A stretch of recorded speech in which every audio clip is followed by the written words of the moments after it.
sex before marriage in the 21st century doesn't even flip. You've messed that up. Completely. Celibacy in the 21st century, does it even make sense? Let's discuss. Okay, so I know obviously your point of view is absolutely no sex before marriage. I don't see how that makes sense, because I get it. Yes, I'm not saying go around do a madness with anyone and everyone. I mean, if you want to do that, I'm not judging. But my point is, it comes to the point of you're in a committed relationship. Like I'll use an example of some of my friends. They've been going out for 3 years, 4 years, maybe 5. I don't even know. Like long time. They've never seen anyone else. They know they're going to be together for the rest of their lives. But they're 20. No one wants to get married at 20. That's just stupid. What's wrong with having sex? There's literally nothing wrong. If anything, it boosts that relationship and makes it so much more powerful, so much more intimate, and it adds so much to the mix. Where if you're just waiting, go on. I'll start with that. Well, if I just wait, what happens? No, if you're just waiting, it's just like, first of all, it'll be incredibly terrible the first time, and then you just be in a relationship. But if you're going 28 years. Oh, just going, what am I doing, bro? I don't know what I'm doing. Which is sort of embarrassing. Nah, to be fair, I laughed, but that speaks to a truth. If you've waited until marriage, once you come to your wedding day now, mate, you know for a fact that first time you're either busting quickly, anticlimactic, terrible. It might be anticlimactic, it might be messy, there might be, you feel what I'm saying? So that speaks to a truth of the awkwardness of the wedding night, potential awkwardness. But there is a comfort in knowing that this person that you are with, you are committed to. You're committed to for the rest of your life. And the same way, the only reason why I don't really give the argument grounds is because the same way, you were once a virgin. For you to be an expert in sex now, or to be... you have said that. Okay. The streets adding title, shut up. Shut up. Funny, but in order for you to be good at... Because sex is something you practice, you get better, right? Like gym. Yeah, sure. You were once bad, you were once a virgin, so that awkward experience happened, but it happened with someone who you were not attached to, whatever. Cool. If this happened with someone that you are committed to for the rest of your life, it can be a special moment that you share. Yes, except it may be awkward. It may not be. No, I'm not going to say it's going to be awkward. Yes. It may be awkward, but it's something that it's another experience, another moment that you share with your partner that you'll be able to look back on in 5-10 years time. So instead of getting good outside of each other, you get good with each other. You learn each other's bodies. You learn how each other work, what you like, what you don't like with each other. Okay. As you said, it's something that you practice and you get better at. What's wrong with getting better with your partner? Yeah. Okay. As a youth, you know, it's when you've shared your body. Let's say you started sex at 15, you're 30, you've been sharing your body for half your life now. Yeah. You're natural. If you're 30 now and you're just starting there, by the time you're 35, you've still only shared your body with someone else for 5 years of your life, so it's still not as natural, but still there's a grace and comfort in knowing that the one person you're doing it with is the person you're going to be doing it with forever. There's no comparison, there's a comfort in knowing that it's just this one person that you're doing it with. So despite the potential awkwardness at the start, sex within the confinements of marriage, just the way Tim Keller puts it, it's like blowing coal, or adding coal to an ever-burning fire. Like, it gets bigger and bigger and better each time you do it, because you know each other more, and it's like you're doing this to serve each other rather than to serve yourself. Now, speaking to your point where you're in a committed relationship with someone outside of marriage, I hear the sentiment, but in reality, how often is that the case? Let me even challenge the question. Like, most of the time, you're not doing that because you're not having sex because you're in a committed relationship with someone. No, you're doing it because you need to bust a nut. Yeah. And I'm feeling you. You're feeling me. You're bad. I'm bad. Let's do this. And it's a thing where guys, I know for me anyway, and I think for women as well. I'm not a woman, but I assume like we imprint on our first sexual experiences, like our first couple. That's why. What I mean by that is like, what we taste at first is what we develop an appetite for. Okay. You know what I'm saying? Yeah, okay. So when we now have sex, that's why some guys, we have become sensitized to our hands. Our woman can't please us anymore. We can do it with our woman for as long as we want, but we need to finish off with, man, I'm doing too many hands. That is mad. I didn't even notice that. But yeah, I used too many hands, but we finish off with ourselves because we become desensitized to a woman and sensitized to ourselves. That's mad. It's a true thing. So it's like even with things with a risky sex or boom sex, like if your first couple of experiences were these situations where you weren't allowed to do it, there was a bit of mystery, there was a bit of mystique. Now when you are allowed to do it and you can do it, it's like this is boring. I don't want this. You feel what I'm saying? It's like you want that, oh my days, that we shouldn't be doing this, but we're gonna do it anyway, and it heightens the experience because that's what you've imprinted on. So that's now what we desire. That's now what we desire. You're saying sex before marriage is wrong. Yeah. Why? How does that have a negative effect? Because of that first imprint I was speaking about. Because of that first imprint. But so if we carry that imprint into marriage, it won't solve your appetite problem. Like just because you get married, it won't solve your porn addiction. It won't solve. I know if you want to be it's good or bad or whatever. It won't solve your porn addiction. It won't solve your lust problem. It won't solve anything. It's just like you now have all of these problems in your marriage. But what you don't have? Your wife has. Yeah, but you don't have a problem. You just want to. For example, you're in a relationship. Let's not say as committed. You've been dating someone. You go, do you know what? I think I want to have sex. You have sex. That's it. You're not a sexaholic. You're not going out on sexaholic. You don't want to do all of that. You just want to have sex once, or you're in the moment. You're going. That's the thing, like if you're in that moment, you're gonna go, no, I can't because God first, Jesus, I can't, Lord save me. That's ridiculous. It's ridiculous. If you're living like your whole life, or you'd never put yourself in situations like that. I'd be so awkward if I was like 25 years old and I've always gone, no, Jesus. Why would you be awkward? Jesus. I don't, and then just. I don't know. Then afterwards, you'd be like, "Oh, what am I doing? How do you do this? Where do I come from?" I hear that, but we already dealt with that problem. In terms of like, it'd be like awkward. You know what I'm saying? Yeah, at the start, cool, maybe, but you'll learn, you'll get better, you'll improve. But why does it stain? Not stain marriage, but I guess it kind of does. I think let's say I think sex can be like a great intensifier and a great clouder. You know what I'm saying? It can definitely cloud your vision. Like you could say, yeah, this is the person I want to be with. This is the person I love. But these feelings, these emotional attachments that we have could be to the sex and not the person.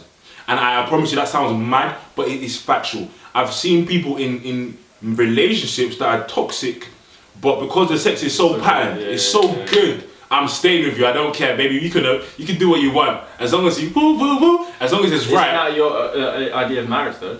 What do you mean? Stay in it no matter what. No. That's different. Because before you get married, you don't need to stay no matter what. Marriage is a commitment. Yeah, they're just they're committed to them. It's commitment, and again, why you don't have sex so that you're sober minded, so that you don't get into someone that is abusive. You know what I'm saying? So sex, when you come there abusive, without sex, you're sober minded. It's like, whoa, what the heck? Bye.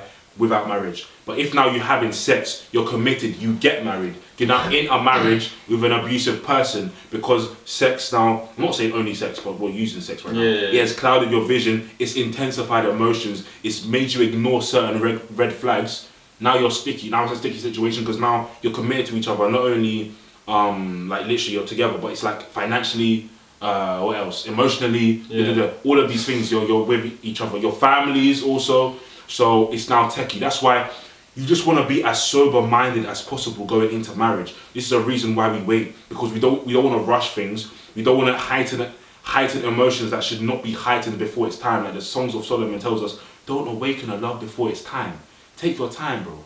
If you wait an extra year to have sex, bro, you're not gonna die. You're not gonna die. Okay, but another thing is I don't understand how. You know how you said for marriage, there's no the one, but you choose one, and you have to be careful, make sure How can you truly know that person if you haven't seen them in every form they possess, in terms of like anger, everything, but also that form including sex and being naked, being vulnerable, being in that position where you can't be as vulnerable in any other situation of life than when you're butt naked in front of someone going, oh, I'm about to have sex, and you haven't seen that form of them. And then how can you possibly marry someone when you haven't seen them in every shape or form? I feel like that's a pretty good question.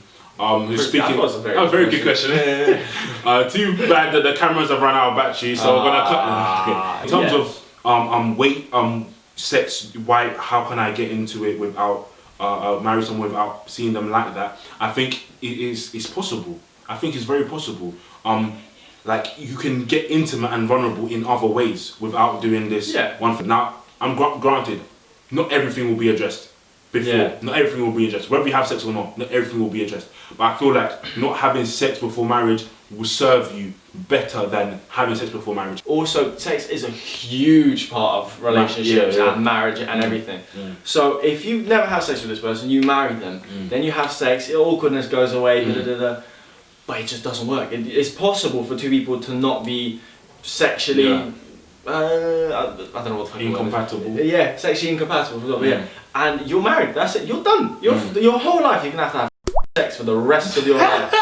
And if you don't experience that beforehand, and you don't know what you like, even you don't know what you like. So you're talking about being transparent. So that's about past traumas and everything. But how can you tell someone what you want and what you don't want out of sex when you don't know what you want and what you don't want out of sex? I feel again that speaks to the awkwardness and the but awkwardness goes away after 2 years. Exactly. And I think that not knowing what you want, the same way you now know what you want because you've practiced. You've practiced a lie. You practiced with your wife. How did you learn to know what you want? By having sex, by practicing, by doing all of these things, by exploring. You do that in the confinements with marriage, and you explore.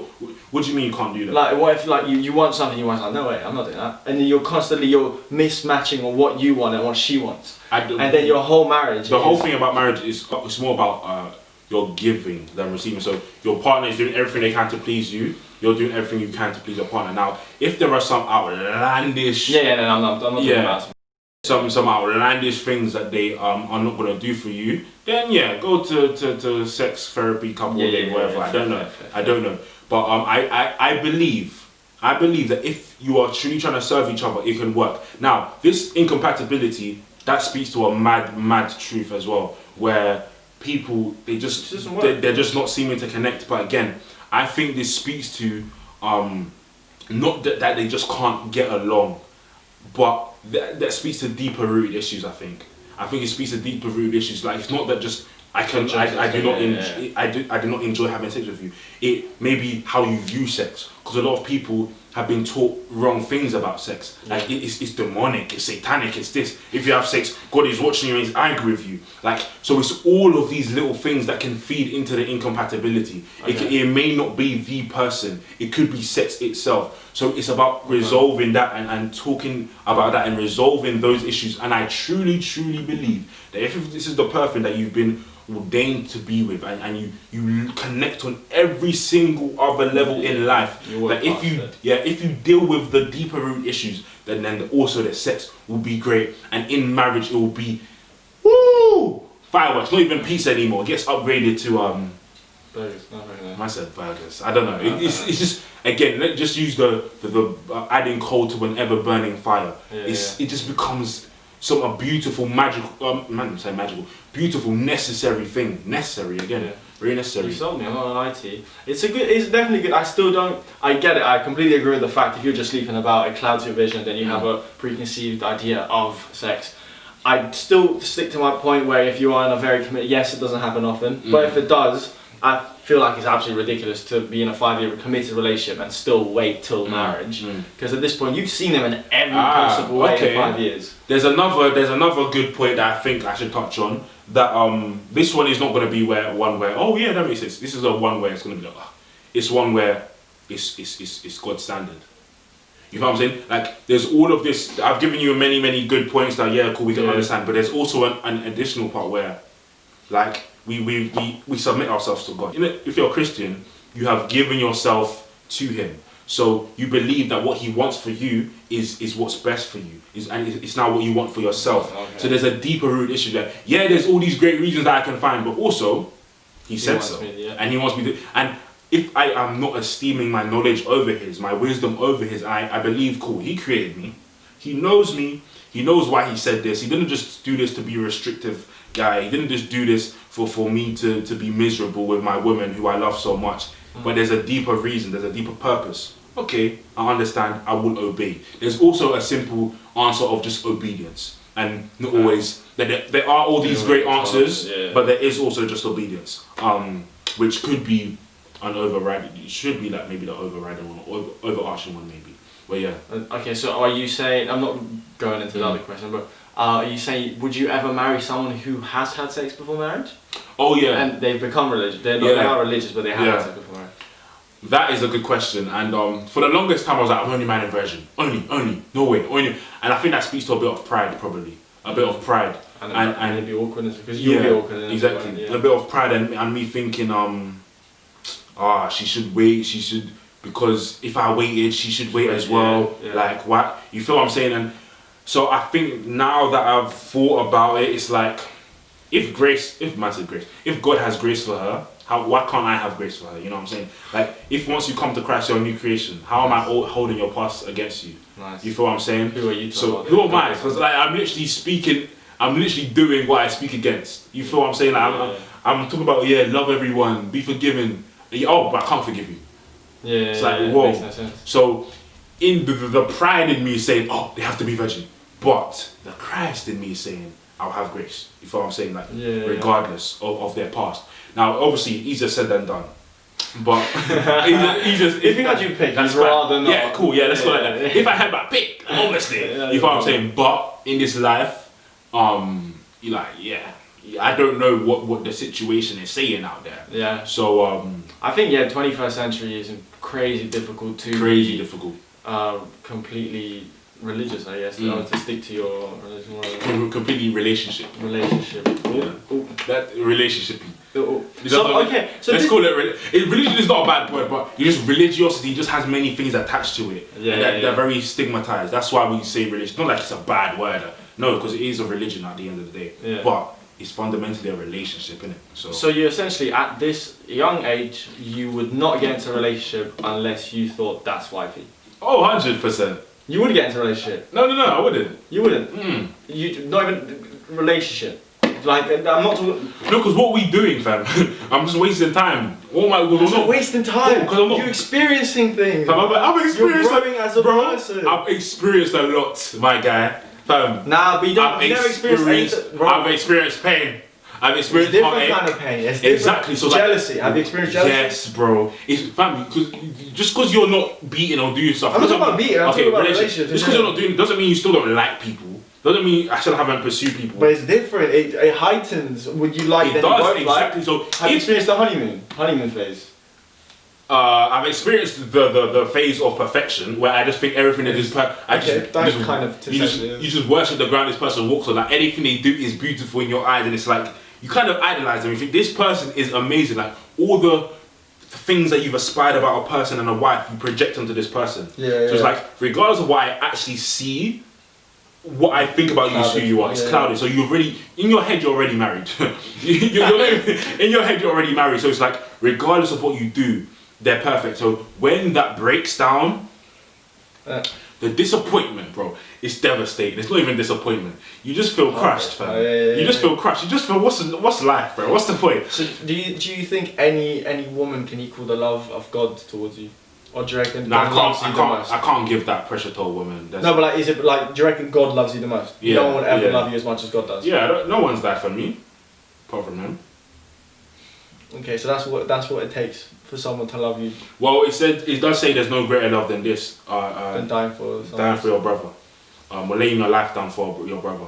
Okay. And we are called to love our wives the way Christ loved the church, which is to give your life for them. So we are essentially called to lay our lives down every single day. That means like sacrificing and doing all of these things, metaphorically speaking. But physically, literally speaking, if it came to also, if someone's pointing a wife, and they say you or your wife, you say me. Like literally as well, but metaphorically speaking, it's more about that sacrifice. Wrap it up for us, son. Turn me agnostic, mate. You do possess a very, very good argument on everything. You really do show up. I'd probably say this is the nicest image of God, religion, and Christianity I have seen. Because I've said this before to you as well. No, it is though, because my preconceived idea of Christianity is more evil, more enforced, more don't do this, don't do that. But if more people had your view of Christianity, I'd say it would be more of a loving place. Because you genuinely, the views you're telling me are clear, and I agree with most of them. Some of them are a bit like, I can look past that. I get the whole obedient bit, but that's just my morals. But apart from that, I like the channel. You've educated me quite a bit today, and I'll keep watching. Long-term fan. No, we thank God, honestly. Hey! Guys, I do closing without you anyway, so that's cool. I ain't got nothing to say. Yeah, well, I'm just cutting and shut to myself, but that was wavy, fam. Cut. Oh. That was wavy. Yeah. Oh my God. Guys, that episode there, that one really, that touched me a lot. Because again, it just speaks to the importance of speaking to hearts, guys, and hearing hearts. Not only speaking to hearts, but just hearing first. Hearing. And not only that, but it speaks to having reasons for your faith and having reasons for your hope, and educating yourself and understanding why we do what we do, and not just following blindly, and taking this gospel message and Christianity and saying, cool, let me understand it. This Holy Spirit is within me. These things are spiritually breathed, so they're spiritually discerned. If the Spirit is in me, I can understand this stuff. Let me delve deeper. Let me understand. And it helps you not only communicate your message better, but it helps you relate more. It helps you understand more. You're not able to ask sticky situations, because a lot of the reason why people fall away from faiths will never even subscribe to them in the first place is because people were not able to answer difficult questions, guys. So let's educate ourselves. We do not commit intellectual suicide when we come to Christ. Oh my God. That's true though, it's true. Even on the Snapchat talks, I remember, I was sitting there listening going, damn, that's a good point. That's why these conversations are so important. Yeah, that was hearing each other's heart, because a lot of the times you just don't know. Like, I don't know what you think. No. You don't know what I think. No, I've got no clue. So it's like, we just think each other, yeah, but this as is... enemies. I really loved this so much.